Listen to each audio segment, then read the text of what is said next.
Hey guys, thanks for tuning in. This is optibotimus coming to you with another video review. And today we're going to be taking a look at the new Masters of the Universe Classics, Blade.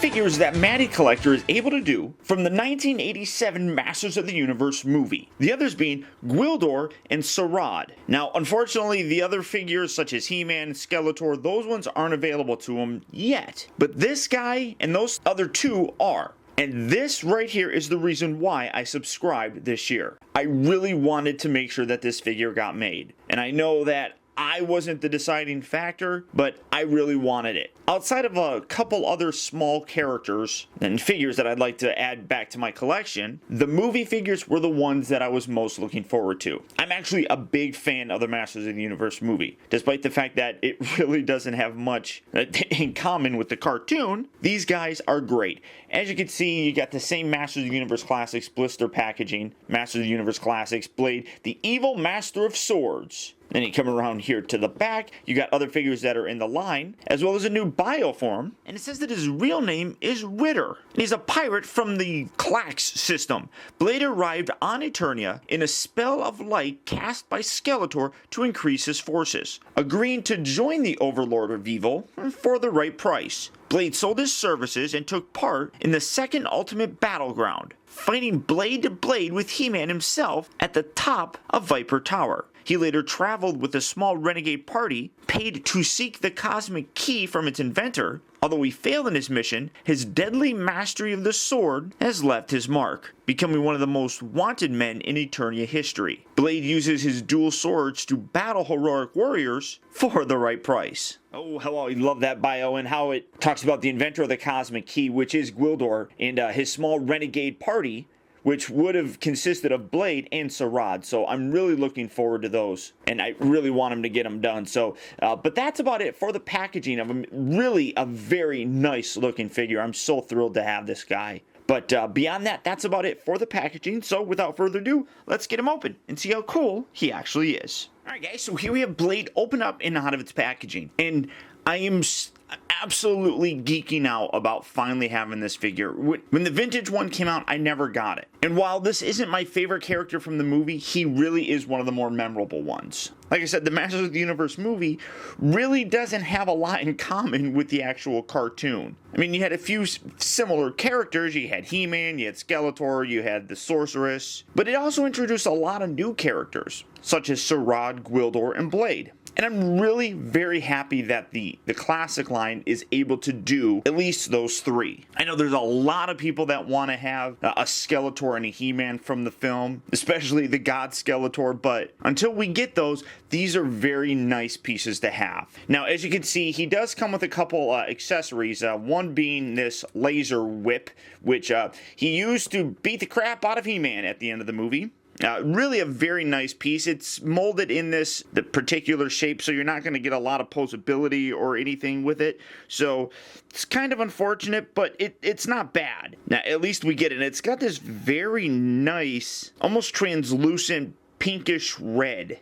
Absolutely gorgeous piece. Very nice handle painted here in silver. It's simple, but it nicely conveys what this character really had going for him in the movie. This was a very iconic scene because very rarely did we see He-Man getting captured, let alone tortured, and that was really cool. And I'm really happy that they included it. Now, he does come with a couple other accessories. You can't have Blade without swords, and as you can see, he's got two little holsters here on the side, which are wonderful. My gripe, I suppose, would be that they're very plain. I don't mind necessarily that they're different, although this has a very power sword look to it, just with a curved blade itself. But getting this out of the way, because my camera keeps wanting to focus on it, on the background. It's weird. I mean, yeah, I really would have preferred if they were the same sword, but they are very just plain in terms of the coloring. There isn't a lot going on. I wish that there was a nicer paint job done with it. You do got a couple red bits on here, but this is just a plain sword. It's cool, but neither of them really stand out too distinctively, I guess, to really impress me all that much. but it really is all about the figure. Oh, attack of a kitty. Now, for the figure itself, it is pretty much the male buck that we've gotten previously, and that's one thing that does kind of, I guess, bother me. He was a much thinner character in the film, so he wasn't as muscular or big and bulky as this, but it's still a nice representation. I think that the likeness is actually pretty good. You got a very nice scar coming across his left eye right above his eye patch here. The other problem that I have is that these are extremely soft. It's one thing that really does bug me. I understand for safety because those are kind of long. I do understand that, and these bits right here are very soft as well, but that doesn't bug me nearly as much, obviously because they're not very long. But these being long really bother me. I wish they used a more sturdy plastic. Everybody talks about, safety and how Mattel has used this before. I don't understand why, to be totally honest with you. There's no excuse for that. You can use a more durable, soft rubber than what we have here. This is just really bad. The only thing that I can think of is maybe this is cheaper to use than a thicker material, and if that's the case, that's really unfortunate. The chainmail here looks really good. It is all it's very similar to this, but it's not as thin, I guess, so it's a little bit more durable.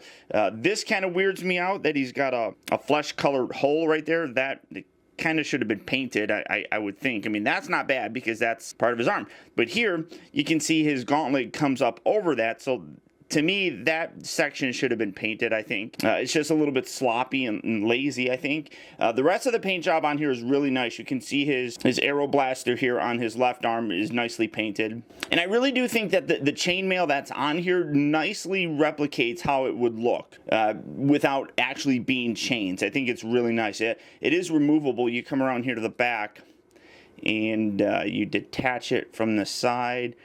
There we go. Right there. Right there. And again, I'm very worried about pulling the head off to actually do it. Maybe I can do it without taking the head off.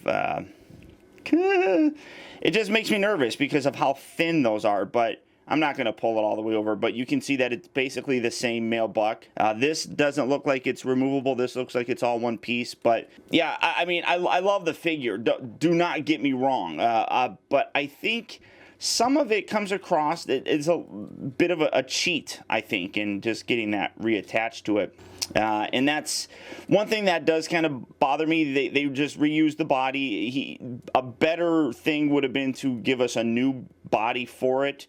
They've done it before. Why is this not going in? There we go. They've done it before. I do think that they could have done it again here with this, especially how long it's taken us to get this figure. I think over time they could have made a thinner body for him, but it's still a terrific figure. I mean, I really sound like I'm hating on the thing, and I really don't hate it. I'm absolutely thrilled to have it.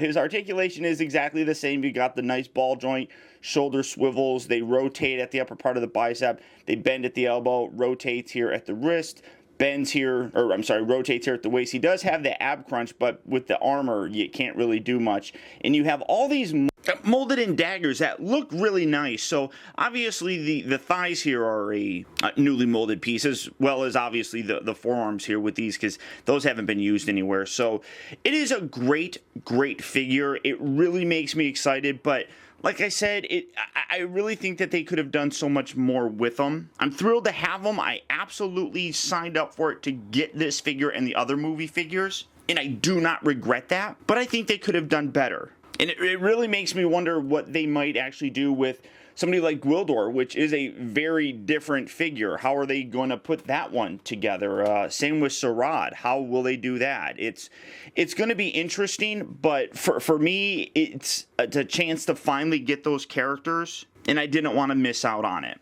And now having him, it finally gives me somebody that I can actually display this with. This is the Cosmic Key. I customized it. I didn't like the handle that it originally had, so I cut it off and I just painted the bottom. But this was one of the first sort of hints that we might actually get these figures. So for me, I'm thrilled to have it. It gives me somebody that can actually I can actually display this with, and it makes sense and it works. But beyond that, that's about it. It's a great looking figure. I hope you guys were able to get it when it was on MattyCollector.com. It has since sold out. but you probably could find it on secondary markets such as Big Bad Toy Store. So if you are interested in getting them, go ahead and click on the link down in the video description where you'll go to Big Bad Toy Store, and they have a lot of other Master of the Universe classic figures available. But beyond that, guys, that's about it. So once again, I want to thank you for tuning in. This has been Optibotimus. Keep in touch with me. Find out recent purchases as well as all upcoming video reviews all at facebook.com/teambotimus and by following me over on Twitter at twitter.com/optibotimus. Also, check out my new website at optibotimusreviews.com. And if you like this review, please rate, subscribe, and share this video. And until next time, I'll talk to you later.